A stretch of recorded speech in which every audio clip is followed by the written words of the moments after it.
Hello dear students, good morning. Myself Mukesh Soni. I welcome you on the digital platform of KT Public Senior Secondary School. Okay, let's start. Today's our topic is on the basis of the electron definition of oxidation and reduction reaction. Okay, तो देखते हैं oxidation and reduction reaction क्या होती है electron के basis के ऊपर। तो सबसे पहले oxidation, those reaction in which atoms or ion or molecule donate electron are called oxidation। Yes, ध्यान देंगे, कल हमने लास्ट में बात की थी, जहां पे भी इलेक्ट्रॉन डोनेट करने की बात आएगी वो क्या हो जाएगा, ऑक्सीडेशन हो जाएगा, और जहां इलेक्ट्रॉन रिसीव करने की बात आएगी वो रिडक्शन हो जाएगा।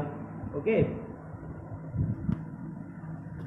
तो देखते हैं अभी इसको, ध्यान रखेंगे इसको, डोनेट इलेक्ट्रॉन, ऑक्सीडेशन का मतलब है डोनेट इलेक्ट्रॉन। एग्जाम्पल देखेंगे इसके बच्चों, Na plus E minus, sodium था, सोडियम के पास हम जानते हैं पीरियोडिक टेबल में 11 नंबर पे आता है, नेक्स्ट चैप्टर में हम बात करेंगे या 9th क्लास में आपसे पढ़ा होगा। सोडियम 11 नंबर पे आता है, एक इलेक्ट्रॉन डोनेट कर देता है, 10 हो जाता है इसके इलेक्ट्रॉन, अपना उसका ऑक्टेट कंप्लीट हो जाता है। ओके, तो Na प्लस बन गया, सोडियम ने से सोडियम प्लस बन गया, तो इसने एक इलेक्ट्रॉन डोनेट कर दिया। प्लस का मतलब होता है इलेक्ट्रॉन की डेफिशिएंसी, जितना प्लस होगा उतने इलेक्ट्रॉन की डेफिशिएंसी होगी। 2 प्लस है 2 इलेक्ट्रॉन की डेफिशिएंसी, 1 प्लस है 1 इलेक्ट्रॉन की डेफिशिएंसी, तो ध्यान रखेंगे इसको। उसी तरह से अगला एग्जांपल देखो, Fe2 प्लस Fe2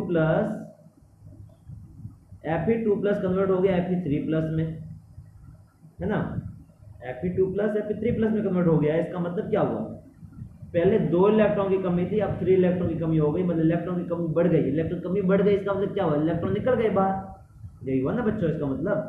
हाँ, तो अगला एग्जांपल भी देखेंगे, देखो इलेक्ट्रॉन की कमी हो रही है, इलेक्ट्रॉन डोनेट हो रहे हैं। अगले एग्जाम्पल के अंदर 2Cl माइनस, थोड़ा अभी ये एग्जाम्पल थोड़ा अलग हो जाएगा, देखेंगे इसको भी। 2Cl माइनस, Cl2 में कन्वर्ट हो गया है। Cl माइनस मतलब एक इलेक्ट्रॉन उसके पास ऑलरेडी ज्यादा है, उस इलेक्ट्रॉन को उसने डोनेट कर दिया, तो क्या हो जाएगा, Cl हो जाएगा। मतलब Cl माइनस मतलब टोटल 18 इलेक्ट्रॉन है, और Cl का मतलब उसमें 17 इलेक्ट्रॉन होते हैं क्लोरीन के पास में, और Cl माइनस मतलब 18 इलेक्ट्रॉन होते हैं। तो 2 Cl माइनस थे, वो मिलके Cl2 बन गए। Cl2 में Cl के ऊपर कोई चार्ज नहीं होता है, Cl2 में Cl के ऊपर कोई चार्ज नहीं होता है, 2 इलेक्ट्रॉन निकल गए। तो इस तरह से अगर नेगेटिव अगर 0 हो जाए तो भी इलेक्ट्रॉन की डेफिशिएंसी। यहाँ पे क्या हो रहा है इस एग्जांपल के अंदर, इस एग्जांपल के अंदर नेगेटिव जो है वो 0 की तरफ जा रहा है। इसके अंदर चलो, इसके लिए मैं आपको एक छोटा सा ट्रिक बताता हूँ टेबल के अकॉर्डिंग। आप क्या करेंगे, जैसे आप वो स्केल जानते हैं, नेगेटिव से पॉजिटिव स्केल आप जानते हैं, है ना। तो अगर मान लो यहाँ मैं कहता हूँ 0, यहाँ मैं कहता हूँ +1, यहाँ मैं कहता हूँ +2, फिर कहता हूँ +3, फिर कहता हूँ यहाँ सॉरी, यहाँ अच्छा दिख रहा है नहीं दिख रहा है। ओके, तो मैं आपके लिए फिर पेज पे बनाता हूँ, इसको खाली जगह पे बनाता हूँ ना, तो क्या देखेंगे,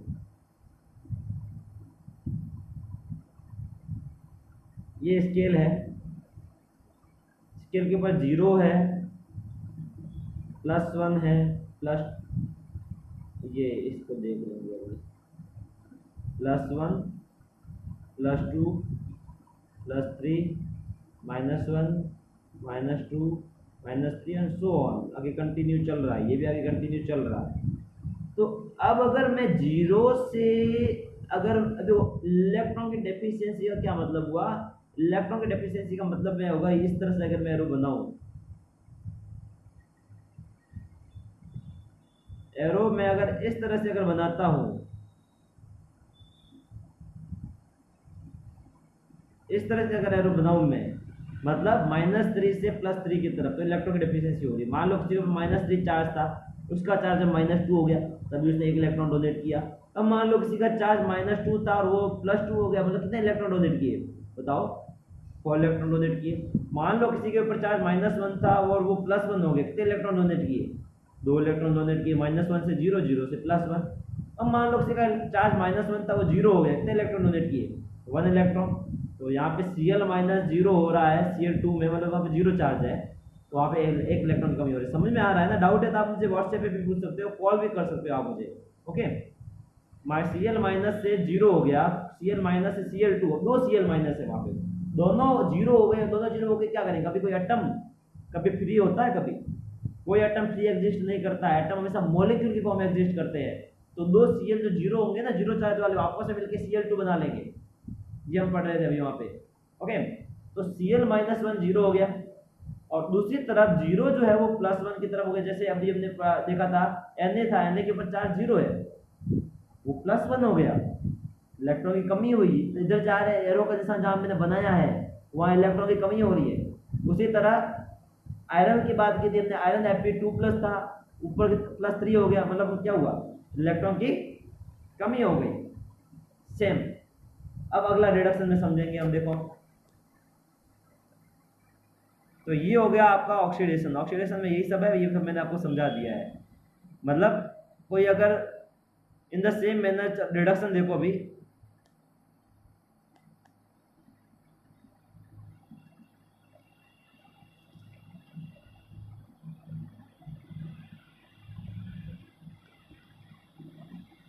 रिडक्शन देखोगे अभी, those reaction in which atom, ion or molecule accept electron are called reduction reaction. In which atom, ion or molecule accept electron, electron accept करेगा। क्या करेगा बच्चों? इलेक्ट्रॉन एक्सेप्ट जहाँ करेगा उसको बोलेंगे रिडक्शन। एग्जाम्पल से समझेंगे, एग्जाम्पल से चीजें हमें बहुत अच्छे से समझ में आ जाती है। Cl ने, क्लोरीन जो है, इसने एक इलेक्ट्रॉन डोनेट किया, Cl- हो गया। क्लोरीन ने एक इलेक्ट्रॉन डोनेट किया, Cl- हो गया। MnO4- से MnO4- 2 इलेक्ट्रॉन रिसीव कर दिया। Mg2+ Mg हो गया, इसने भी 2 इलेक्ट्रॉन रिसीव कर दिया। कैसे? इन तीनों एग्जांपल को मैं उसी स्केल से वापस समझाता हूँ, देखना। वो स्केल बहुत अच्छी है, वो उससे दोनों समझ आएगा, देखना।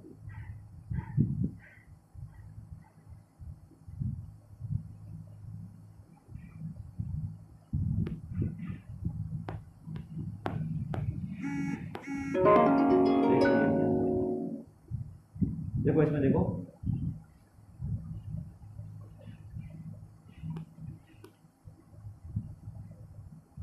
अब इस स्केल को मैं अगर अपोजिट बना लूं बच्चों,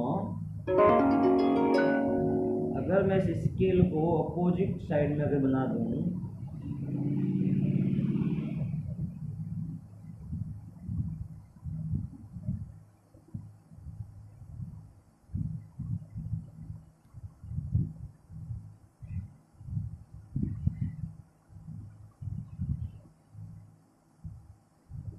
इस साइड में,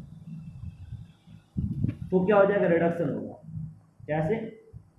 कैसे हुआ रिडक्शन? तो देख रहे हो, +3 अगर +2 हो गया, मतलब मान लो पहले 3 इलेक्ट्रॉन की कमी थी, अब 2 इलेक्ट्रॉन की कमी रह गई। मान लो पहले FeCl3 था, अब FeCl2 हो गया। पहले Fe3+ था, अब Fe2+ हो गया। Fe3+ से Fe2+ हो गया है, तो पहले 3 इलेक्ट्रॉन कमी थी, अब 2 इलेक्ट्रॉन कमी रह गई। मतलब क्या हुआ? एक इलेक्ट्रॉन उसके पास आ गया है ना, तो एक इलेक्ट्रॉन उसके पास आ गया है, इसका मतलब क्या हुआ? रिडक्शन, इलेक्ट्रॉन एक्सेप्ट किया उसने। उसी तरह से जैसे Mg2+ था, हमने एग्जाम्पल भी देखा था, Mg2+ Mg हो रहा है, तो दो इलेक्ट्रॉन की इसकी कमी बढ़ गई, तभी तो Mg 0 हो गया ना। Mg का मतलब Mg 0 है, कोई चार्ज नहीं है उसके ऊपर। तो उसी तरह से दूसरा एग्जांपल था हमारा Cl 0 था पहले, Cl 0 था, Cl कहाँ था? 0 था, और 0 से क्या हो गया? -1 हो गया। मतलब क्या हुआ? -1 होते ही उसने एक इलेक्ट्रॉन को एक्सेप्ट कर लिया, एक इलेक्ट्रॉन को उसने एक्सेप्ट कर लिया। ओके, तो ये एग्जांपल समझ में आ गए होंगे आपको, इलेक्ट्रॉन एक्सेप्ट करना, इलेक्ट्रॉन को एक्सेप्ट करना है यहाँ पे। ओके, MnO4- 1 था, -1 से इस तरफ चला गया, मतलब -2 हो गया, इसने भी इलेक्ट्रॉन एक्सेप्ट किया। ओके, तो इस तरह से आपको समझ में आ रही है, क्लोरीन इलेक्ट्रॉन एक्सेप्ट कर रहा है, परमैंगनेट आयन इलेक्ट्रॉन एक्सेप्ट कर रहा है। ओके, और Mg2+ आयन भी इलेक्ट्रॉन को एक्सेप्ट कर रहा है। ये ऑक्सीडेशन की जस्ट अपोजिट, ऑक्सीडेशन में एरो का साइन इधर जा रहा था, मतलब माइनस से प्लस की ओर हम बढ़ेंगे और माइनस से जीरो, जीरो से प्लस की ओर बढ़ती है, और रिडक्शन में प्लस से जीरो, जीरो से -1, मतलब इलेक्ट्रॉन एक्सेप्ट करना। ओके, एग्जाम्पल आएंगे हमारे सामने, जितने ज़्यादा हम उसको और अच्छे से समझ पाएंगे। देखो अब अच्छा, एक अगला टॉपिक और आता है रेडॉक्स रिएक्शन। अब अभी तक हमने जितनी भी रिएक्शन पढ़ी है, ऑक्सीडेशन और रिडक्शन, दो रिएक्शन में पढ़ी है। तो एक बात बच्चों, एक मजे की बात है कि कोई भी ऑक्सीडेशन रिएक्शन अकेली ऑक्सीडेशन नहीं होती, कोई भी रिडक्शन रिएक्शन कभी रिडक्शन नहीं होती, वो हमेशा रेडॉक्स रिएक्शन होती है। रेडॉक्स रिएक्शन, रेडॉक्स मतलब oxidation reaction and redox reaction takes place simultaneously together, they follow each other, एक दूसरे को एक साथ में फॉलो करेंगे, एक साथ में हमेशा होगी। मतलब half the reaction we can see that these are oxidation reduction half reaction. मतलब इस रिएक्शन के अंदर कोई सब्सटेंस होता है, इलेक्ट्रॉन डोनेट करता है। तो इस लाइन को बहुत ध्यान रखना, इसको वन सब्सटेंस होता है, इलेक्ट्रॉन डोनेट करता है, तो दूसरा इलेक्ट्रॉन एक्सेप्ट करता है। मतलब क्या हुआ, एक ही रिएक्शन के अंदर एक सब्सटेंस इलेक्ट्रॉन डोनेट कर रहा है, दूसरा सब्सटेंस इलेक्ट्रॉन एक्सेप्ट कर रहा है। जो इलेक्ट्रॉन डोनेट कर रहा है उसका तो ऑक्सीडेशन हो रहा है, जो इलेक्ट्रॉन एक्सेप्ट कर रहा है उसका रिडक्शन हो रहा है। तो इस तरह से दोनों रिएक्शन हमेशा एक साथ में होती है। ओके, मतलब one substance get oxidise, one substance oxidise होता है और दूसरा सब्सटेंस रिड्यूस होता है। मतलब both take place simultaneously, both reaction takes place simultaneously, this is called redox reaction। Underline करेंगे तो क्या बोलेंगे, रेडॉक्स रिएक्शन। इसको आप नोट्स में भी लिखते रहना है ना, जहाँ मैं आपको हाईलाइट कर रहा हूँ आप उसमें भी हाईलाइट कर लेना अपनी कॉपी में भी। तो इसको बोलते हैं redox reaction. Clear, clear. Okay, तो अगर आपको ये टॉपिक कुछ भी पूछना हो आप मुझे व्हाट्सएप कर सकते हैं, कॉल भी कर सकते हैं। अच्छा, अगला आता है Zn प्लस CuSO। अब इस ऑक्सीडेशन रिडक्शन दोनों एक साथ में कैसे होती है हम समझते हैं। Zinc plus copper sulphate, zinc sulphate बन गया, zinc plus copper sulphate, zinc sulphate बन गया है। तो अब इस रिएक्शन के अंदर जिंक से जिंक सल्फेट बन रहा है, जिंक से जिंक सल्फेट बन रहा है। अगर आप इसको थोड़ा सा अगर ध्यान रखो तो जिंक के अंदर चार्ज क्या होता है, जिंक के अंदर चार्ज होता है Zn के ऊपर 0 चार्ज होता है, जिंक के ऊपर Zn के ऊपर 0 चार्ज होता है, ठीक है। और ZnSO4 में जिंक के ऊपर 2 प्लस चार्ज होता है, कितना चार्ज होता है, Zn के ऊपर 2 प्लस चार्ज होता है। तो Zn 0 से Zn 2 प्लस हो रहा है, इसका मतलब क्या हुआ, Zn 0 से 2 प्लस हो रहा है, 2 इलेक्ट्रॉन की कमी हो रही है, मैंने 2 इलेक्ट्रॉन डोनेट कर रहा है, तो क्या हुआ, ऑक्सीडेशन हुआ ना। तो यहाँ पे जिंक का तो ऑक्सीडेशन हो रहा है। या दूसरे तरीके से इसमें समझो तो जिंक के साथ सल्फेट आयन जुड़ रहा है। सल्फेट क्या होता है, इलेक्ट्रोनेगेटिव एलिमेंट होता है, इलेक्ट्रोनेगेटिव नेचर का होता है, वो जुड़ जाता है तभी ऑक्सीडेशन। तो हम यहाँ पे क्या कहेंगे, zinc is oxidise, zinc is oxidise. And second, copper sulphate में क्या हो रहा है बच्चों, कॉपर सल्फेट में क्या हो रहा है, कॉपर सल्फेट में पहले कॉपर के ऊपर 2 प्लस चार्ज था ऑलरेडी। क्या था चार्ज पहले से, कॉपर के ऊपर 2 प्लस चार्ज था, कॉपर के ऊपर 2 प्लस चार्ज था, क्योंकि CuSO4 2 SO4 2 माइनस, कॉपर के ऊपर 2 प्लस चार्ज था और कॉपर यहाँ पे 0 हो गया, मतलब न्यूट्रल हो गया कॉपर। तो 2 प्लस से 0, कहाँ एरो कहाँ जाएगा, इधर जाएगा। 2 प्लस से 0, 2 प्लस से 0 मतलब क्या हुआ, 2 प्लस से 0 इलेक्ट्रॉन रिसीव किया और रिडक्शन हो गया। दूसरे तरीके से समझो तो CuSO4 इलेक्ट्रोनेगेटिव एलिमेंट जुड़ा हुआ है, कॉपर आते आते वो हट गया, इलेक्ट्रोनेगेटिव एलिमेंट का रिमूव होना क्या होता है, रिडक्शन होता है ना। सो बच्चों एक बार मैं फिर से इंसिस्ट करते हुए कहता हूं कि आप ये हमेशा जरूर लिखोगे कि zinc is oxidised into zinc sulphate and copper sulphate is reduced into copper. जैसा कि इसमें लाइन में भी लिखा हुआ है, देखो, zinc is oxidised to zinc sulphate and copper sulphate is reduced into copper. Okay, because zinc यहाँ पे किसमें कन्वर्ट हो रहा है, जिंक यहाँ पे किसमें कन्वर्ट हो रहा है, जिंक कन्वर्ट हो रहा है Zn से Zn2 प्लस। दूसरी तरफ कॉपर सल्फेट इज रिड्यूसिंग, क्यों रिड्यूसिंग इन क्यू, कॉपर कैसे कह सकते हो, Cu2 प्लस 2 इलेक्ट्रॉन को रिसीव कर रहा है तब कॉपर में कन्वर्ट हो रहा है। तो आप ध्यान रखेंगे। और हम एक एग्जांपल और पढ़ते हैं, एक एग्जांपल हम और पढ़ते हैं, इसमें देखेंगे हम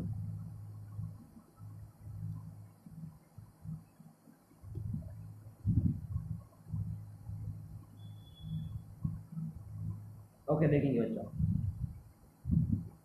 Fe2O3 Fe में कन्वर्ट हो रहा है, Fe2O3 Fe में कन्वर्ट हो रहा है, Fe2O3 Fe में कन्वर्ट हो रहा है। ऑक्सीजन रिमूव हो गई ना यहाँ पे, मतलब क्या हुआ, रिडक्शन हुआ यहाँ पे। दूसरी तरफ कार्बन मोनोऑक्साइड कार्बन डाइऑक्साइड में चेंज हो गई, देखो यहाँ पे CO एक ऑक्सीजन थी, CO2 दो ऑक्सीजन आ गई, मतलब क्या हुआ, ऑक्सीडेशन, ऑक्सीजन जुड़ गई। ओके, तो इस तरह से ऑक्सीडेशन रिडक्शन रिएक्शन आपको समझ में आ गया होगा। और नेक्स्ट हम पढ़ेंगे यहाँ पे, अच्छा एक बात और रह गई है, रिड्यूसिंग एजेंट और ऑक्सीडाइजिंग एजेंट क्या होता है, इसको भी ध्यान दे देंगे।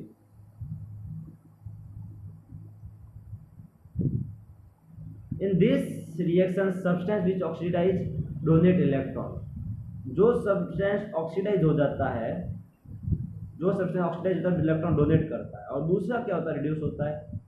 तो ऐसा सब्सटेंस जो किसी सब्सटेंस को रिड्यूस होने में हेल्प करता है, मतलब खुद ऑक्सीडाइज हो रहा है, वैसे सुनेंगे, जो खुद तो ऑक्सीडाइज हो रहा है लेकिन दूसरे को रिड्यूस करने में हेल्प कर रहा है। खुद इलेक्ट्रॉन डोनेट कर रहा है, लेकिन जो खुद इलेक्ट्रॉन डोनेट करेगा वो दूसरे को इलेक्ट्रॉन देगा, दूसरे का रिडक्शन करने में हेल्प करता है। तो जो दूसरे की रिडक्शन में हेल्प करता है, दूसरे को इलेक्ट्रॉन रिसीव करने में हेल्प करता है, मतलब खुद इलेक्ट्रॉन डोनेट करता है, उसको हम क्या कहते हैं, उसको हम रिड्यूसिंग एजेंट कहेंगे। और दूसरी तरफ जो खुद रिड्यूस होगा, द सब्सटेंस विच रिड्यूस, जो खुद रिड्यूस होगा लेकिन दूसरे को ऑक्सीडाइज करने में हेल्प करेगा,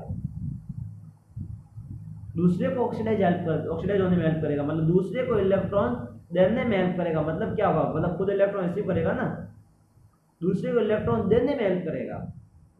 तो दूसरे को इलेक्ट्रॉन देने में कब हेल्प कर पाएगा, जब वो खुद इलेक्ट्रॉन लेगा तभी तो दूसरे को दे पाएगा ना, तभी तो दूसरा इलेक्ट्रॉन डोनेट कर पाएगा।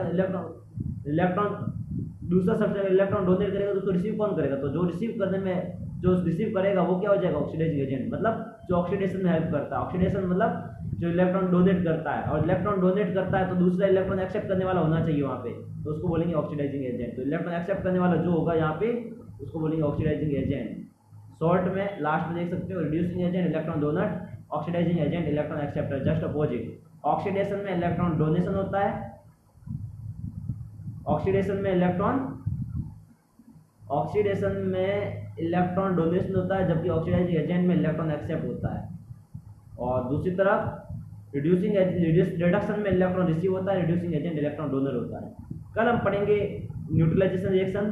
इसी के साथ आपको समझ में आ गया होगा। अगर आपको कोई डाउट लगे या मुझे कॉल कर सकते हो, मुझे व्हाट्सएप कर सकते हो। थैंक यू बच्चों, इसी के साथ बाय बाय।